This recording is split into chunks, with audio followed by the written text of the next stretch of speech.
Conformio will take you step by step through the implementation of ISO 27001, and after the certification, it will help you maintain the certificate. However, there are some factors Conformio cannot control, and if you fail to address these factors, they will seriously undermine your project. From our experience, these are the 4 factors you need to address: setting the scope of the implementation, getting top management support, setting up the project management, and finally, making the documentation stick. Let's go through each of them in more detail. First, you need to set the scope of your ISO 27001 implementation correctly, because a scope that is too small or too large can kill your project. Best practice is that small companies with fewer than 50 employees go with the scope that covers their whole company, because if they go for a smaller scope, the costs of excluding some parts of the company from the scope would be greater than those of implementing ISO 27001 in their whole company. On the other hand, companies bigger than 50 employees typically implement ISO 27001 in only one department or at one location.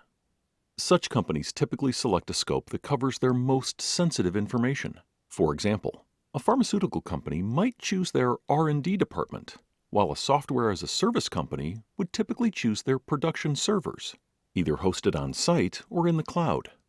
Conformio will guide you further with setting the scope in a step-by-step wizard.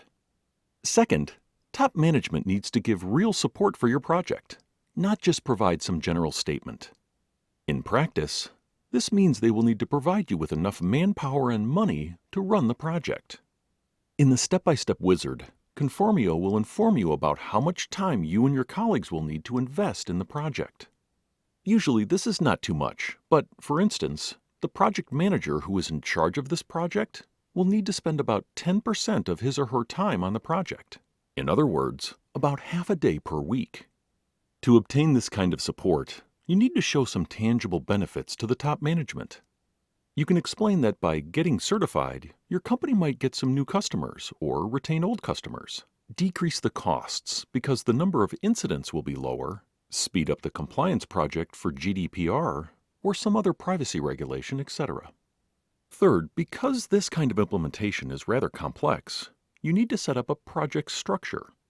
This means you need a project manager who will be responsible for the whole implementation, and a sponsor, and you need to set up milestones and deadlines.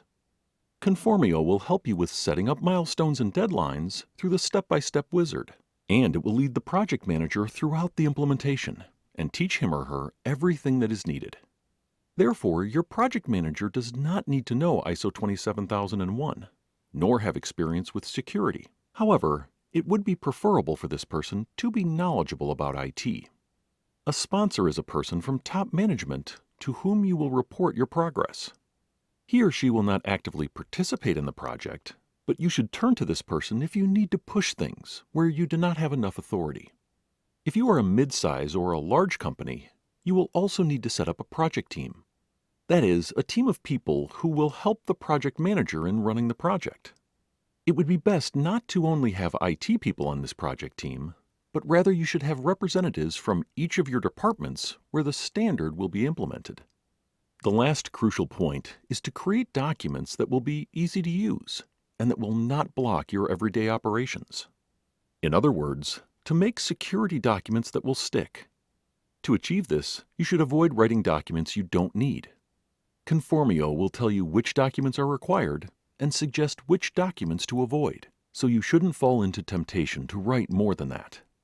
Once you start writing documents, make sure you write rules that really make sense. For example, why would you require that the backup is done every 2 hours when the risk assessment has proved you can do the backup every 24 hours? Further, don't simply publish the documents without giving your colleagues a chance to review them. By allowing, for example, your IT manager, human resources manager, or office manager to correct a particular policy, you'll get a better document. And you'll also get the commitment from your most important colleagues. Finally, don't publish all the documents at once, because your colleagues will start hating you. Instead, publish new rules, for example, once a week or once every 2 weeks, so that you have enough time to perform security awareness and training. That is, explain to your employees why particular documents are necessary and how to perform security activities.